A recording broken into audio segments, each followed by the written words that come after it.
Hola a todos en este día. Les saludo desde la ciudad de Guatemala. Saludo a todos los suscriptores y todos los que nos ven desde Estados Unidos, México, Centroamérica, Perú, Argentina, Chile. Es un gusto estar nuevamente con ustedes, ¿verdad? Para poder compartir nuevamente sobre el Mashiach, ¿verdad? Ahora, quiero continuar con la serie de El Espigando número 2 del Evangelio de Juan. Quiero ir cerrando el primer bloque de lo que llamamos E2. E2, el bloque de E2, ¿verdad? Que es la estadía número 2 del Evangelio.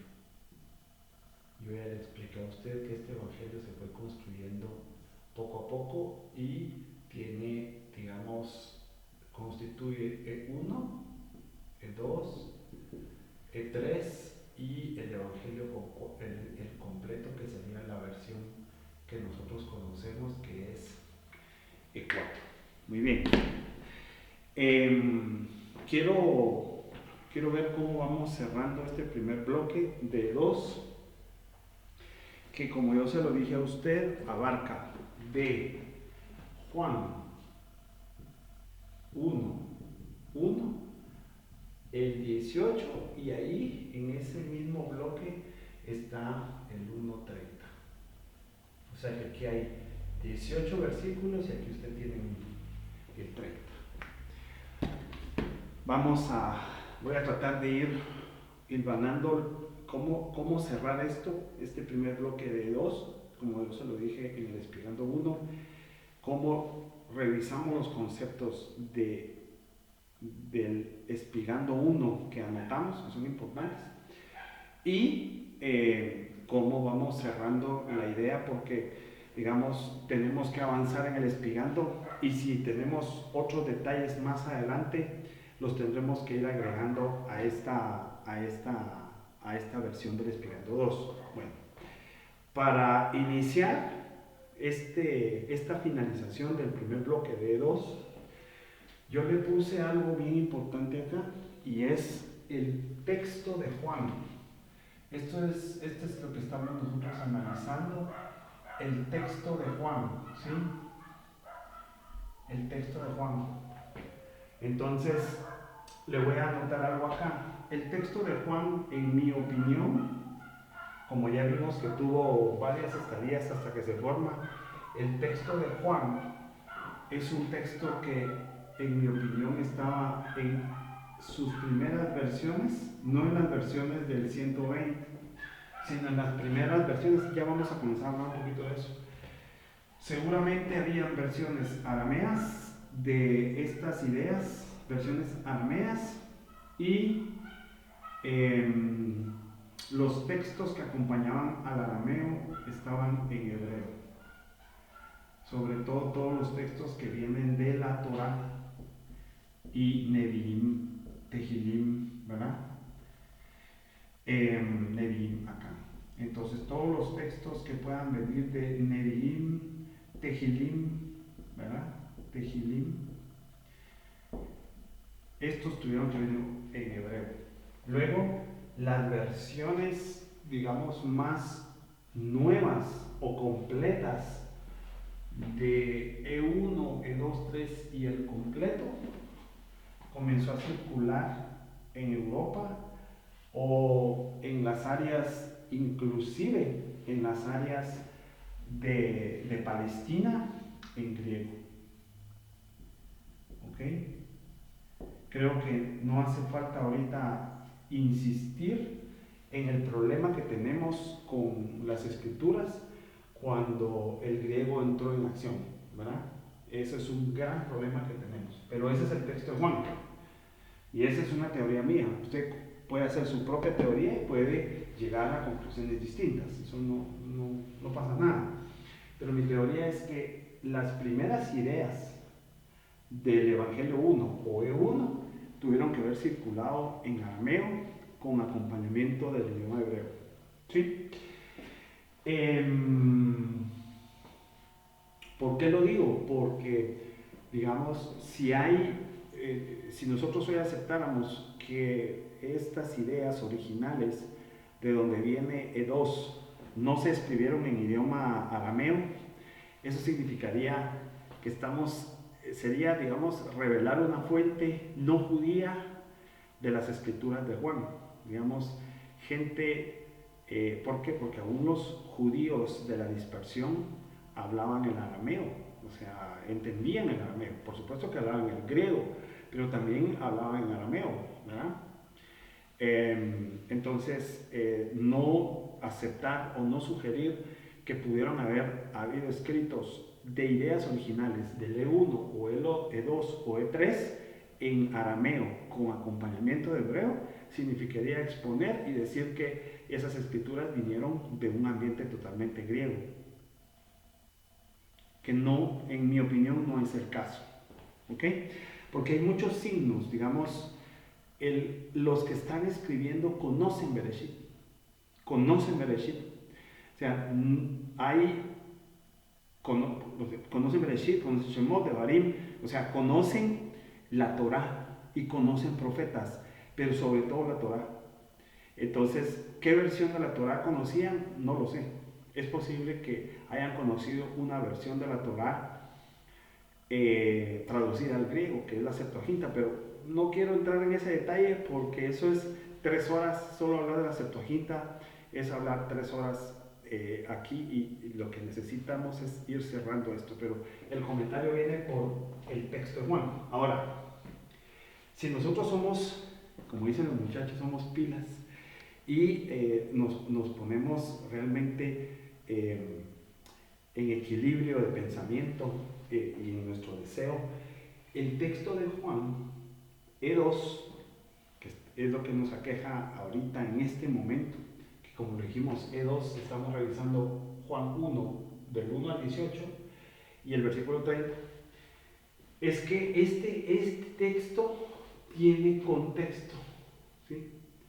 Tiene contexto. Y el contexto en el Brit Hadashah, yo he utilizado un contexto cercano con fuentes de Colosenses y Hebreos. Mi opinión es que las comunidades que realizan el texto conocían de alguna manera estas ideas que se describen en Colosenses y las ideas que se describen en Hebreos. Y eso ya lo hemos comentado en las últimas 3 grabaciones.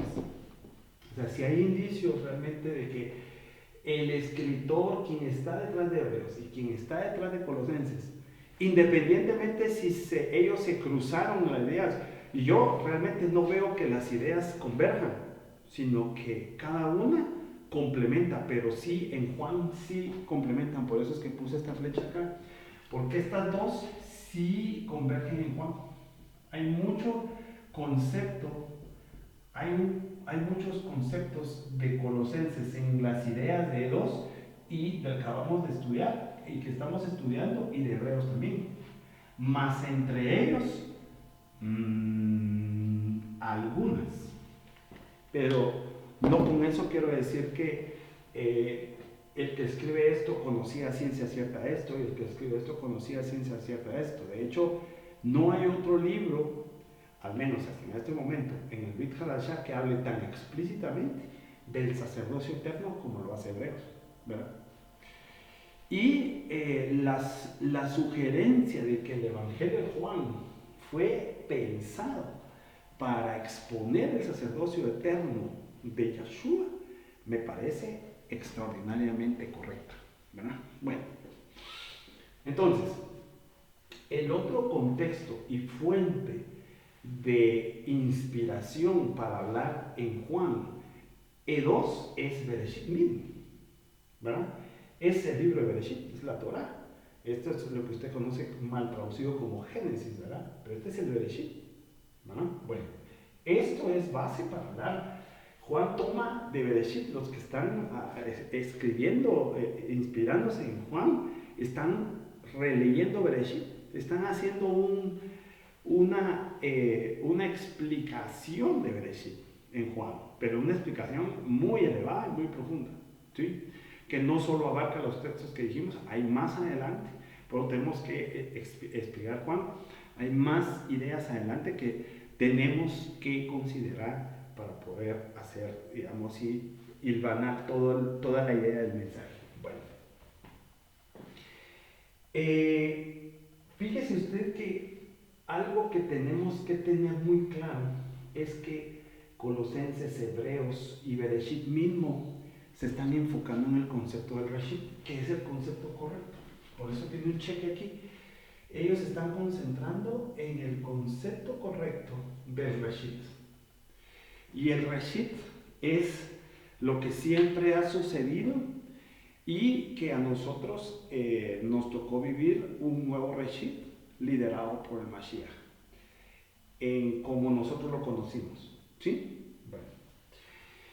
Luego de eso, ¿qué más le tengo que decir para ir? Bueno, esa es la introducción, es el cierre, es la introducción del cierre de lo que hemos venido hablando. Ahora, resulta ser que ya el Evangelio de Juan comienza a hablar del Ben Adam.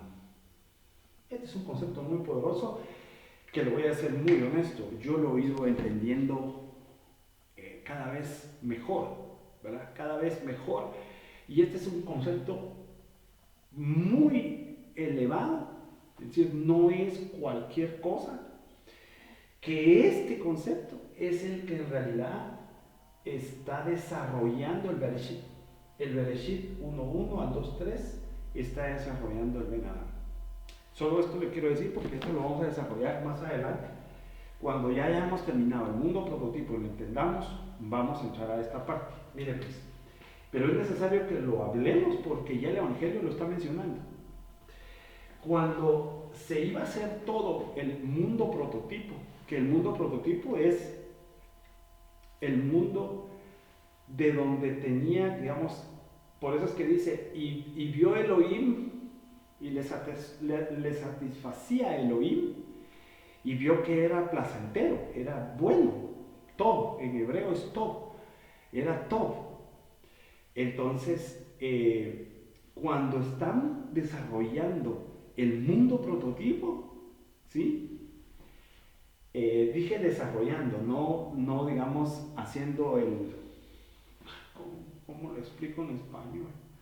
Discúlpeme, yo creo que me disculpa porque a mi mente llegan las palabras en hebreo, sobre todo esta parte de la Torá, llega el español, llegan palabras en inglés, porque, digamos, utilizo la Torá traducida al inglés y versiones, o sea, es una mezcolanza de idiomas que llegan a mi mente. Entonces a veces hablo, usted no se ha dado cuenta que a veces digo palabras que no tienen sentido, porque a veces las estoy diciendo pensando que es en inglés, en español, en inglés, si no es arameo, si no es en griego, si no, eso no lo estudio.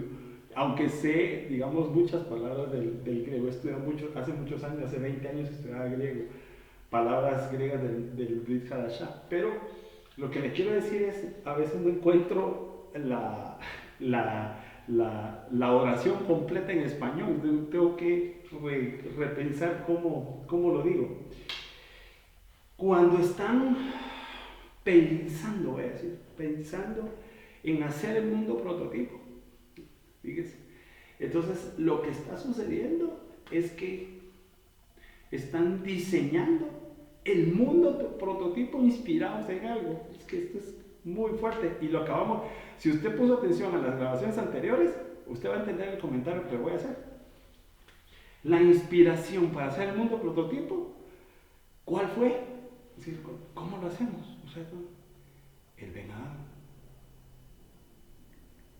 La inspiración para hacer el mundo prototipo es el Ben Adam. ¿Sí? Entonces, esto es didáctica, pero eso es lo que le quiero transmitir del Ben Adam. Miren, póngase usted, lo voy a hacer así. Si usted lo viera, si usted se para, lo voy a hacer así para que lo entienda bien. Usted se para y usted viera hacia arriba y usted pudiera, si se pudiera usted ver el diseño del mundo prototipo, de que habla el Bereshit 1:1 al 2:3, ¿qué vería? Vería esto, ¿no? Espero que aquí se vea bien. Vería esto.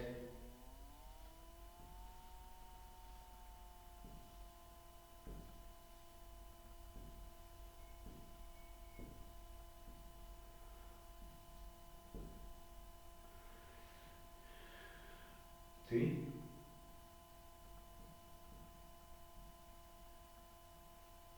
Pelo, orejas, dedos, manos, dedos de los pies. O sea, si usted pudiera, este es el pelo, si usted pudiera ver para arriba, ¿qué vería? Vería esto. Claro, no es que va a ver a un hombre, pero vería la inspiración de donde se tomó el mundo prototipo. Eso es lo que le quería decir. Entonces, ¿por qué lo digo así? Porque más adelante, más adelante, vamos a tocar ciertos temas de por qué en los Shamaim se proyectan de este lado de la cortina. No estoy hablando del otro lado de la cortina. Y usted también, usted que me escucha sabe de qué estoy hablando. Pues. Y si no, mándeme la pregunta, ¿ya? Porque si no, me paso aquí reexplicando. Pero para eso estoy, con gusto lo hago. Pero si tiene la duda de la cortina, pregúnteme a qué me refiero con la cortina. Entonces, de este lado de la cortina, en este mundo de la dualidad, usted ve que en los cielos se proyectan figuras. Ahí aparecen figuras de peces, de un león, de un toro, de una mujer, ¿verdad? Entonces, del otro lado de la cortina, ¿sí? Si pudiera usted ver el Shamaim donde se crea todo el diseño del mundo de donde vino Elohim, usted vería algo así. ¿Por qué nosotros, usted persona y yo persona, ser humano, fuimos formados de una inspiración? Y yo le estaba explicando en la serie de El alma viviente, un Adam tomado de otro Adam, y ese Adam dice que es tomado de Elohim, pero Elohim en todo eso que hace, Bereshit 1, 2, 3, lo que se inspira es en el Ben Adam. Solo lo voy a dejar porque hay mucho más allá de lo que estamos hablando, y usted hoy otra vez le pido, abra su mente, porque estamos conociendo un poquito de toda esta gran historia que está sucediendo y que nosotros somos parte de ella. Bueno, listo. Espero haberme dado a entender, y si no, lo vamos a seguir desarrollando y puede preguntar, por favor. Listo, vamos entonces a leer ciertos conceptos que ya teníamos anotados, ¿sí?, en el Espigando 1, para ir concluyendo este Espigando 2 de este primer bloque de texto de Juan E2, el E2 que yo le he compartido. Bueno, entonces el primer concepto que debemos no olvidar y tener muy claro es, yo se los dije en el Espigando 1, es la tradición de Colosenses capítulo 1, que es lo que hemos estado. Entonces, la tradición de Colosenses, usted la tiene que considerar. Entonces, ¿por qué se le llama tradición? Porque la tradición de Colosenses, le voy a decir por qué. Colosenses, porque de Colosenses 1. Porque recuérdese que no hemos estudiado cómo se formó Colosenses, pero yo sí he leído mucho sobre quiénes pudieron haber estado detrás. Entonces, no hay unanimidad sobre si es Pablo o no es Pablo, pero las personas que estuvieron detrás del concepto son personas avanzadas también en este punto. Porque si Colosenses se escribe cercano al año 60, o sea, habían pasado 30 años de los eventos, es cierto, 30 años puede sonar mucho, pero recuérdese que las tradiciones escritas vinieron, acabamos de hablar en qué idioma posiblemente se escribieron, vinieron de tradiciones orales. Digamos, todo lo que se decía de él se formó una tradición oral, pero es que se llama tradición oral, lo que vamos creyendo de él. ¿Ven? Porque la primera generación lo escuchó. Esta generación en el año 60, unos habían muertos, otros andaban dispersos, y entonces, ¿cómo se trasladó las palabras del Mashiach a la tradición escrita de Colosenses? Bueno, por la tradición oral, ¿verdad? Entonces, por eso se llama tradición. Entonces, cuando estudie usted Juan, sí, el Evangelio de Juan, no olvide la tradición de Colosenses 1, para que le ayuden a entender, como yo ya se lo expliqué en las narraciones anteriores, los contextos de Juan y Bereshit. Bueno, ¿qué más? O la imagen del Elohim invisible, es un tema que ya tocamos, ¿sí? Y es un tema que yo ya expliqué también en el Explicando 1, que la humanidad fue creada a la imagen de Elohim en el sexto día, ¿sí? Luego hablamos también que la Torah viviente es la imagen invisible de Elohim Aleph Tav. Miren, esto es muy poderoso. Luego se lo dejo aquí.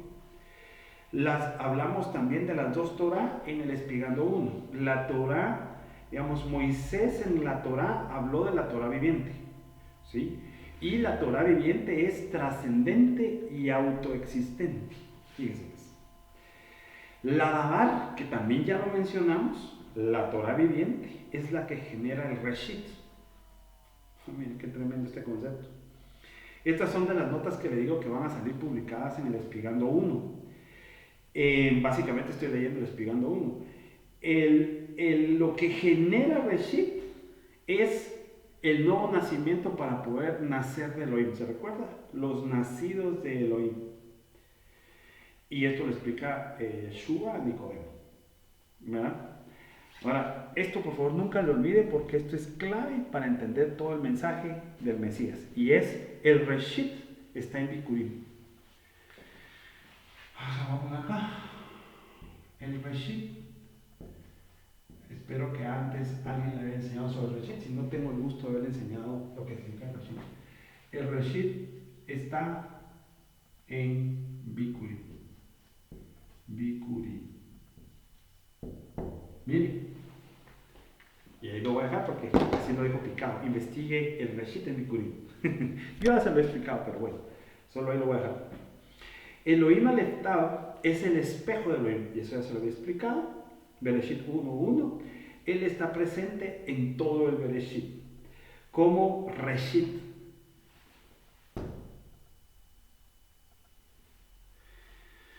Esto es muy grande hoy. Esto que le expliqué del Ben Adam es muy grande, muy grande, muy grande. Él está presente en todo el Bereshit, así, generando vida, generando vida, generando vida, generando vida, generando vida. Esto es precioso. Por eso, más adelante, no lo quiero hacer devocional, pero se lo tengo que decir. Él dijo claramente: yo soy Jajaim, yo soy la vida, dijo él. Así dijo. Jaim es vida, Jajaim. Yo soy Jajaim. El Derech, que es, lo puede traducir usted como camino o lo puede traducir como sendero, y la Emet, ¿sí? La Emet, que es el verdadero, la verdad, la realidad. Jaim está generando vida. Lo voy a poner acá, esto lo vamos a ver más adelante en el Evangelio, pero anótelo. Jaim, Derech y Emet. Vida, camino y verdad. Luego, en este bloque tenemos que considerar los mundos hechos. Y claramente ya en este Espigando ya teníamos claro lo del mundo prototipo. Todos los mundos vienen del mundo prototipo, eso ya lo expliqué.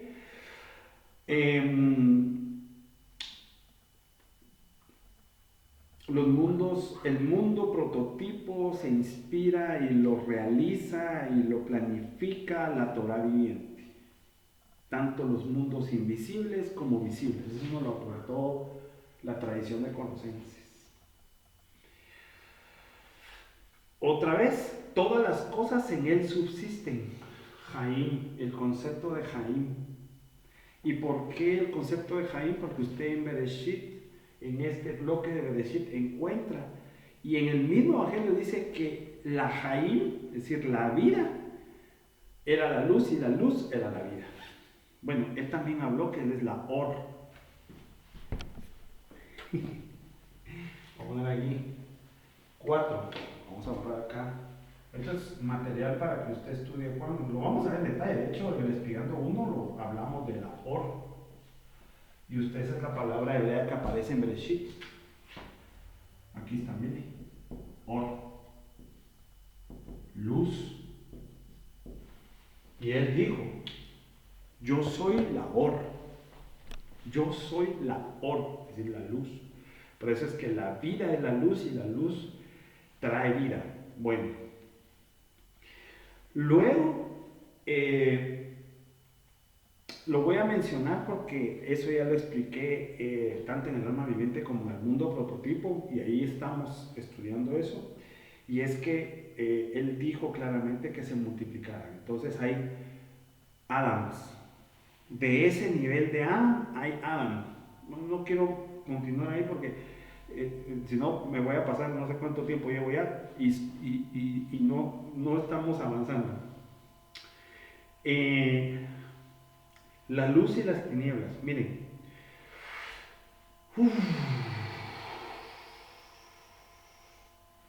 Si bien es cierto, la dualidad inicia en Bereshit 1:1, la dualidad per se no significa separación de la luz ni de Elohim, ni de los Shamaim, ni de Eretz.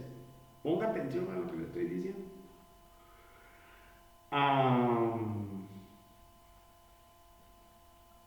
Nosotros también somos duales. Como el Bereshit lo presenta, nosotros también somos duales.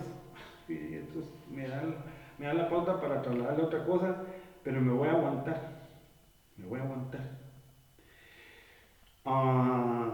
Nosotros somos llamados a la luz y vivir en el eterno equilibrio del Shabbat. Seguro, así es. Luego está el tema de la hora, ya lo notamos, que lo acabamos de ver. Lo interesante que vimos en este Espigando 2 es que Juan dice que está iluminado por esa hora. ¿Okay? La luz verdadera, mire, el tema de la luz verdadera que leímos en el Evangelio, hay que ponerle atención. ¿A qué se refiere cuando dice la luz verdadera? Mire, la luz verdadera va así. La luz verdadera va porque la luz que usted y yo tenemos acá, o sea, tanto la luz que nos proyecta la luna como la luz que nos proyecta el sol, ¿verdad?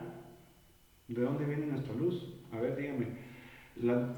Obviamente no estoy hablando de lo que nos da la tecnología, no, sino estoy hablando de qué otra fuente viene la luz. A ver, se me escapa. Si no viene una luz de la luna porque refleja la del sol, pero igual nos da luz, la refleja, o la del sol en el día, pues es una luz natural. No, aquí no estamos hablando de la luz natural. Entonces, cuando habla de la luz verdadera.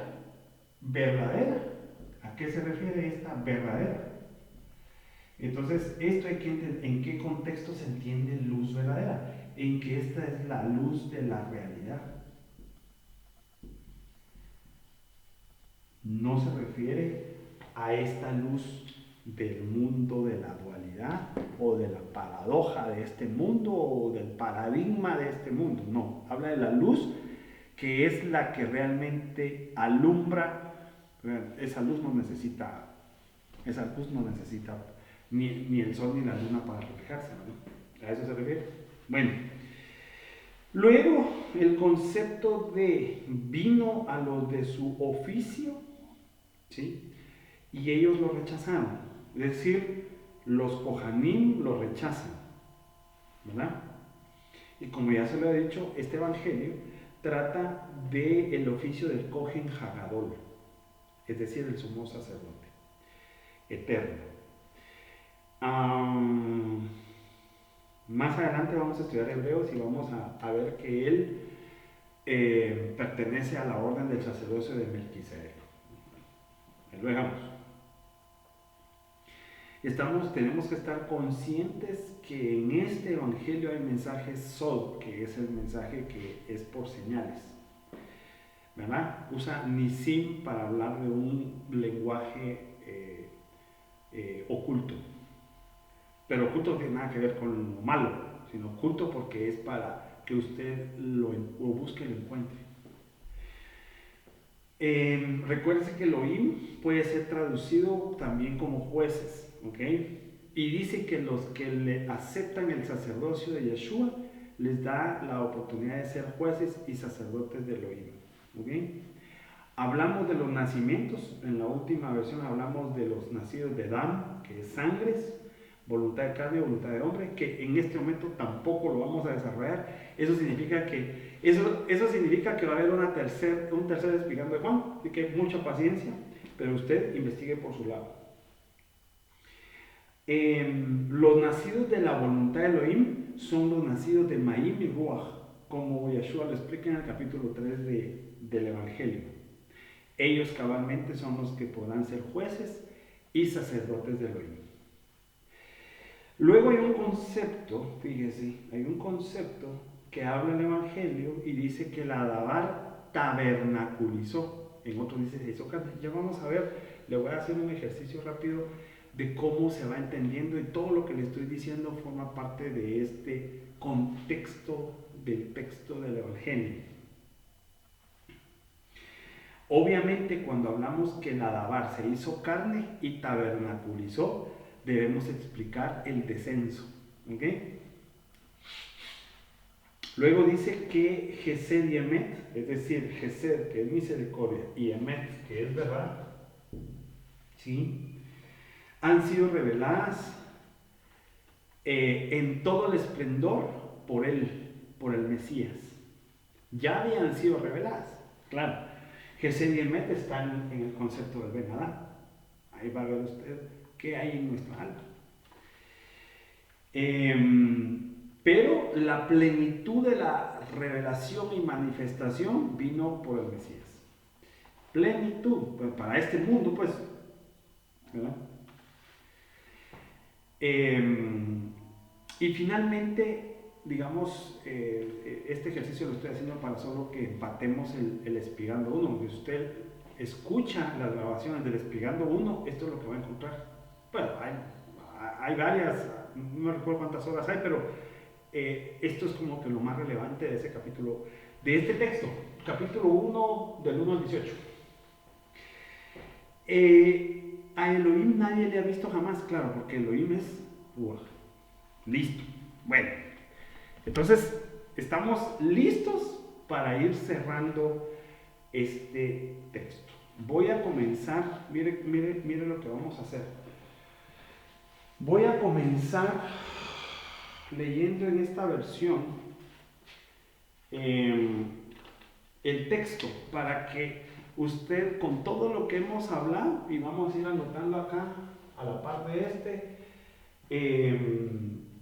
digamos, los conceptos relevantes. Bueno, y aquí también, por favor, agreguemos algo antes de hablar del texto, por favor, agregue más la tradición en Hebreos, ¿verdad? En la carta de Hebreos. ¿Ok? Se me olvidó. Bueno, entonces, miren, Juan 1, con esta versión que nos traslada, dice, Bereshit milta la Torah viviente, y la Torah viviente es con Yahvé, y la Torah viviente es Yahvé, es esta. Yahshua mismo era en el Bereshit, en el principio con Yahvé. Fíjese que este 2 podría y no podría tener el contexto adecuado de la traducción, porque, digamos, Yahshua mismo era en el Bereshit, claro que sí, pero con Yahvé, fíjese que el texto, eso es bien importante, en Bereshit, y usted ya lo sabe, al menos cuando está creando el mundo prototipo, habla de Elohim 6. Entonces, puede ser, si a eso se refiere, porque no sabemos exactamente, el texto habla de Elohim Aleph Tav. También habla el texto de Elohim solo, ahí lo vamos a ver, y también habla el texto de Ruach Elohim. Eso es lo que habla el texto en hebreo del Bereshit Elohim. No es el Bereshit 1. Todos asociados al mundo prototipo, ¿verdad? Prototipo. ¿Sí? Vale. Ok. No se nos olvide, es muy importante. Bueno. Todas las cosas fueron hechas por Él, por Yeshua, y sin Él nada fue hecho de lo que ha sido hecho. Aquí está. En Él estaba la Jaim, y la Jaim era la luz de los hombres, Or. ¿Okay? Como que aquí tenemos la esencia, ¿verdad? Or. Y la luz brilla en la oscuridad, y la oscuridad no prevaleció, claro. Porque lo que hablamos y explicamos en Bereshit es que sale lo que trae la luz, lo trae del lugar secreto, que unas traducciones le llaman oscuridad, tinieblas, ¿verdad? Yo decía, en inglés lo traduce como darkness, que es como oscuridad, algo así. Entonces lo trae y una vez lo revela, entonces la luz expone lo oculto. Expone lo oculto. Y una vez expuso lo oculto, está, digamos, está en la luz. ¿Sí? De eso está hablando.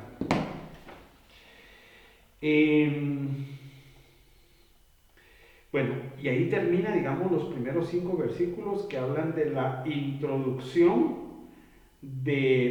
digamos, de Yahshua. Luego me voy a saltar y vamos para el 9, vamos a dejar, después vamos a explicar cuando hace la introducción de Juan el Bautista o de Hanan. Hay una introducción ahí. El 9, Yahshua es la luz de Emet. Mire, este es un concepto interesante. La luz de Emet, lo que le explicaba yo de la luz verdadera, la luz real, él es la Or que alumbra a todo hombre que viene al Olam Hasé. Yahshua estuvo en el Olam Hasé. Y el Olam Hasé fue hecho por él, dice. Y el Olam Hasé no le conoció. A los suyos vino, y los suyos no le recibieron. Fíjese, a los suyos vino. Hay una versión que tengo ahí que habla a los de su oficio. Pero a todos los que le recibieron, les dio potestad de llegar a ser hijos de Yahvé. Hijos de Yahvé. Esta dice hijos de Yahvé. Es decir, a los que creen en su nombre Kadosh. Fíjese cómo está esta traducción diciendo que los que creen en su nombre Kadosh. Por supuesto que el nombre de él es Kadosh, pero en realidad lo que está explicando la otra versión, que me parece mucho más atinada, es que a los de su oficio vino y ellos lo rechazaron, pero los que lo reciben como sumo sacerdote, a esos les dio el poder de llegar a ser hijos de Elohim. Que no nacieron de Dan, dice, ¿verdad? Ni de la voluntad de la carne, ni de la voluntad del hombre, sino de Yahvé. No dice Elohim, sino de Yahvé. La Torah fue hecha carne, es esta, y habitó entre nosotros. Y vimos su tiferet. Tiferet es su belleza. Eso es tiferet. La tiferet como el único engendrado de Avinu. Mire ese concepto y el concepto de Hebreos que le expliqué. Aquí está. Juan 1:14. Único engendrado de Avinu. Único engendrado de Avinu. Vamos a poner aquí. Por eso le ponía yo la traducción de Hebreos. No la puede usted poner a un lado. Entonces, fíjese, ese concepto debemos de anotarlo para que no se nos olvide y ponerlo cuando vayamos a estudiar Juan. Entonces, aquí vamos a poner, esa es una tradición que para mí vino de acá. Único, le voy a decir que me gustaría encontrar, único engendrado. Ahorita voy a aprovechar para decírselo. Que lo pensé antes, pero no se lo había. Único engendrado de Avinu. Avinu. Fíjese, le voy a decir que me gustaría encontrar a mí. A mí me gustaría encontrar esto. Voy a poner aquí. Para este tema me gustaría encontrar esto a mí. Sería maravilloso, pero maravilloso, encontrar esto. Y si lo encontramos, me parece que hemos encontrado algo valioso para temas del Evangelio y entender, digamos, el origen de las fuentes. Me encantaría que este tema, hoy lo vemos esto es Juan 1:14. Esto es Juan, no sé si usted ve ahí, está más tenue que Juan 1:14. Entonces me gustaría, está demasiado transparente. Fíjese que Hebreos, estoy seguro, Hebreos sirvió de fuente de este tema, del único engendrado de vino. Pero me encantaría encontrar que hay otra fuente que también, si este es del año 62, una fuente igual de antigua o más antigua. Igual, ¿verdad? O que fuera igual o más antigua. Una matemática. Igual o más antigua que esta. O sea, antes del año 60. Y me estoy refiriendo, me gustaría encontrarlo ahí. Lo que pasa es que ahora le anuncio de una vez que vamos a arrancar una serie que se llama El Evangelio Q. ¿Verdad? De una vez entre paréntesis. Quiero encontrar juntamente con usted en el Evangelio Q el concepto de único engendrado de Avinu. ¿Por qué? Aquí lo voy a poner como sin introducción porque no lo he leído el Evangelio Q varias veces, pero para efectos de espigar el Evangelio Q, con usted no lo he hecho. Entonces vamos a hacer una serie específica para que usted conozca el Evangelio Q. Rápidamente, se recuerda que yo ya le había explicado, el Evangelio Q es una fuente que existió. Mire usted, esta es una fuente que existió. Lo voy a poner aquí, lo voy a poner acá. El Evangelio Q es una fuente que existió en, digamos, el desarrollo del pensamiento del Mashiach, y básicamente el Evangelio Q en un 90% es de dichos. 90% de Q es de dichos, fíjese usted. Y un 10% de otras cosas, aquí hay varias. Y esto le da el 100% de Q, del Evangelio Q. El Evangelio Q existió. Lo que pasa es que hoy no tenemos una versión escrita del Evangelio.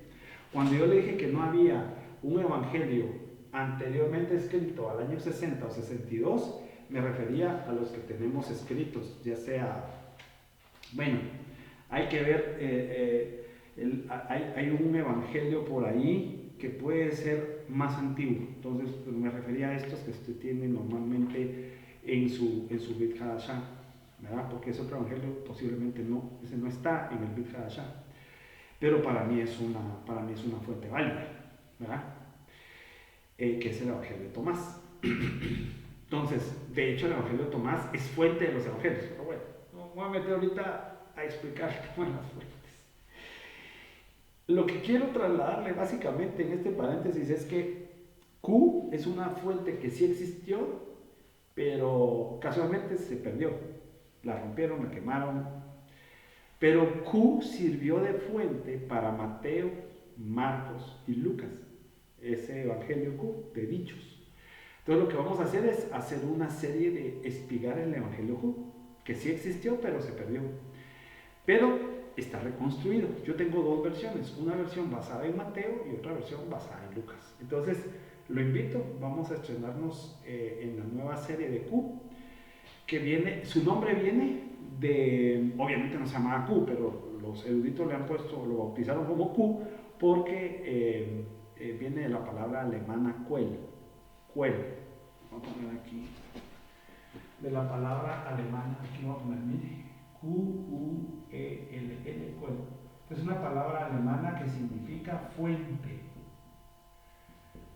¿Sí? Fuente, Quell. Entonces, en la jerga de los eruditos se llama Evangelio Q. Vamos a hacer una serie de eso.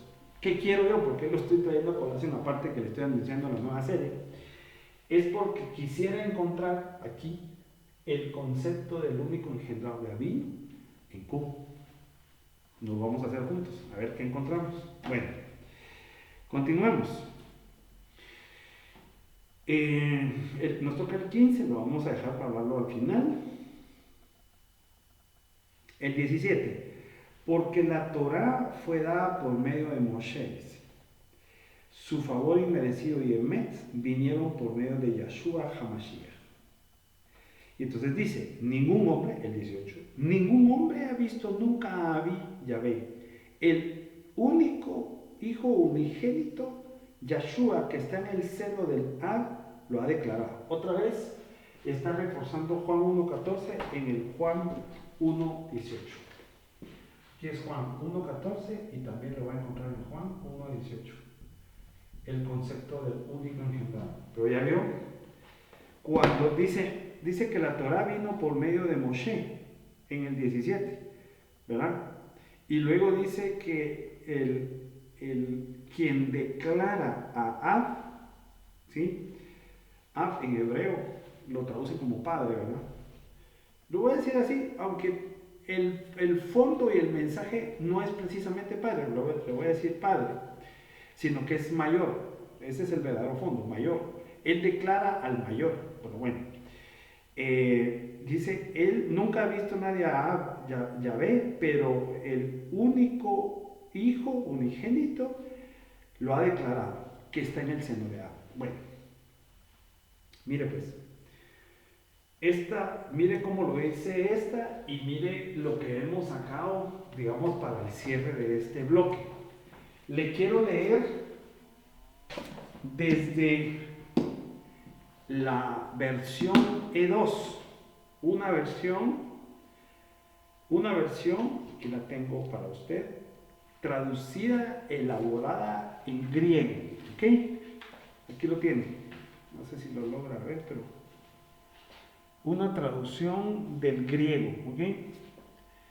Esto es el bloque de E2 que hemos estado estudiando.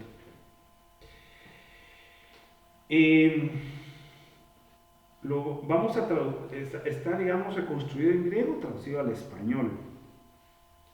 Y dice,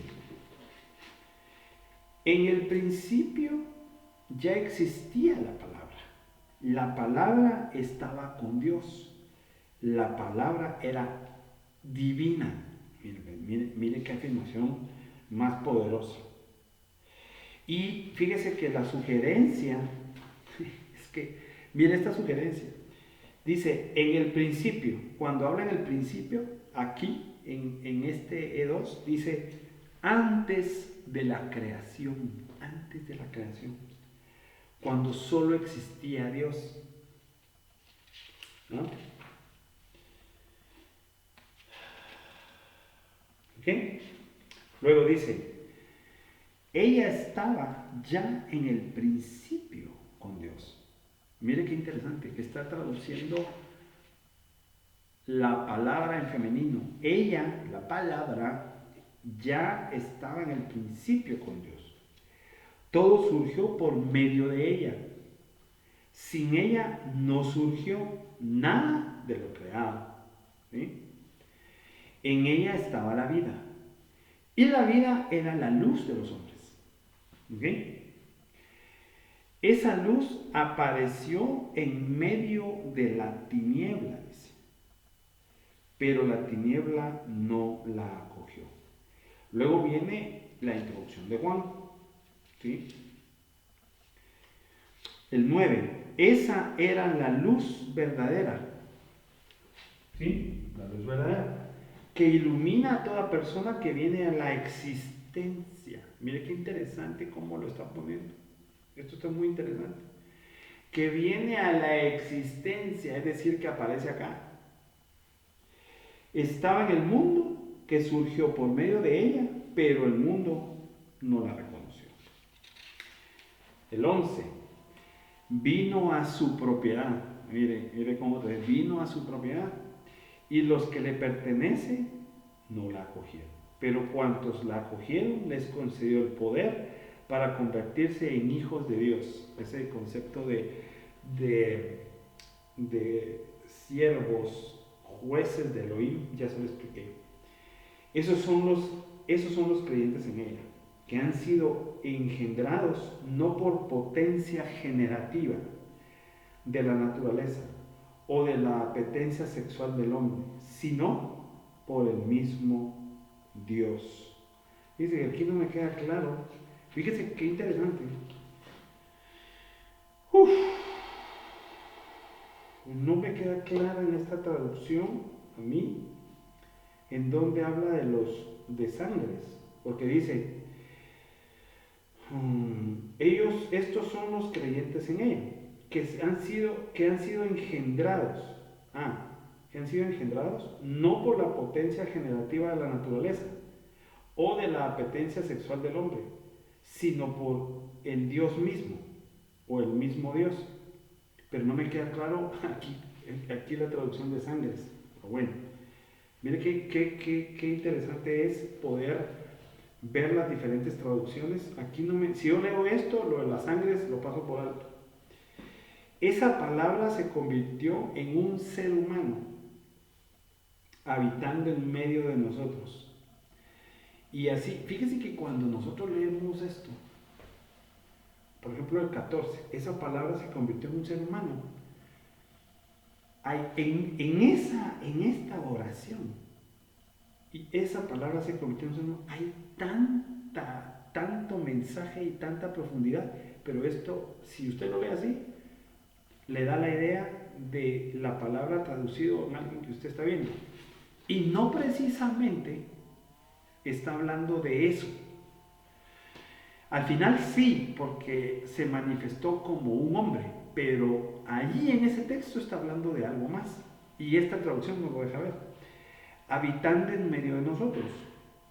Y así hemos tenido experiencia de su esplendor, el esplendor que tiene en cuanto unigénito del Padre, el de aquel que está lleno del don auténtico de la salvación.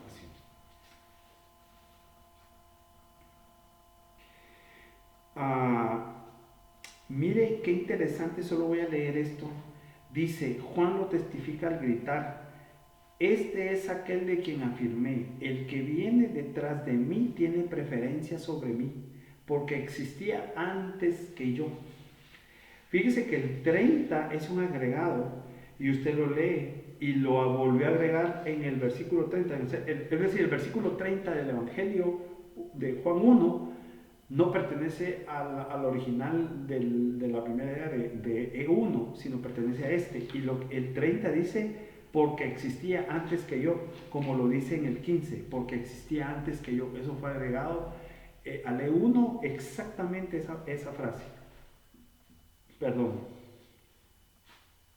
Ya que la ley fue concedida por medio de Moisés, pero el don auténtico de la salvación se ha producido por medio de Jesucristo, dice.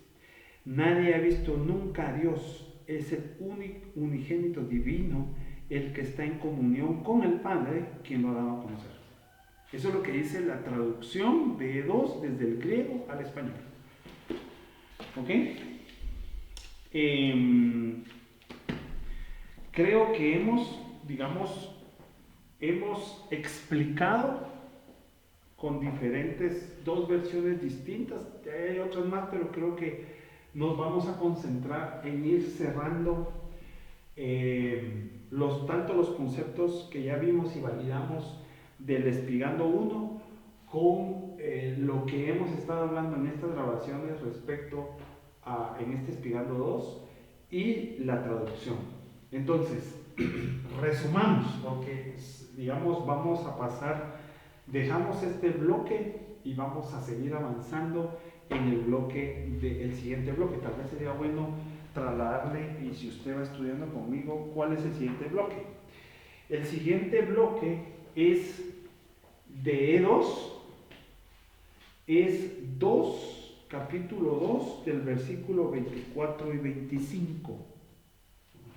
El siguiente bloque de 2 que vamos a ver es 2, 24 y 25. ¿Ok? Entonces, este sería el bloque número 2 y este es el bloque número 1. Este de aquí.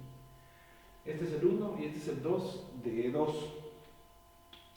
Ahora, podemos también validar el siguiente, ir combinando el primer bloque de E1, que el primer bloque de E1 es del Juan 1, 19 al 29, o al 30, la segunda parte, y el 31 al 34, el testimonio de Juan.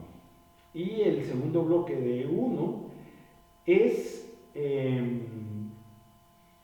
Juan 1, del 35 al 50, que ese es el testimonio de los primeros discípulos. O sea que E1 centró básicamente en su primera parte, tal cual se leía primero el testimonio de Juan, el llamado el Bautista, y luego el testimonio de los primeros discípulos. O sea, podemos combinar esa parte, y si lo hacemos así, prácticamente estaríamos terminando o completando el E4, porque del Juan 1, 18, y luego seguimos del 19 al 30, y aquí ya tenemos el 30A, terminaríamos el capítulo, más la segunda parte de Juan 1, 35 al 50, terminaríamos el E4, el que conocemos hoy, en su capítulo 1. Creo que esa va a ser la ruta.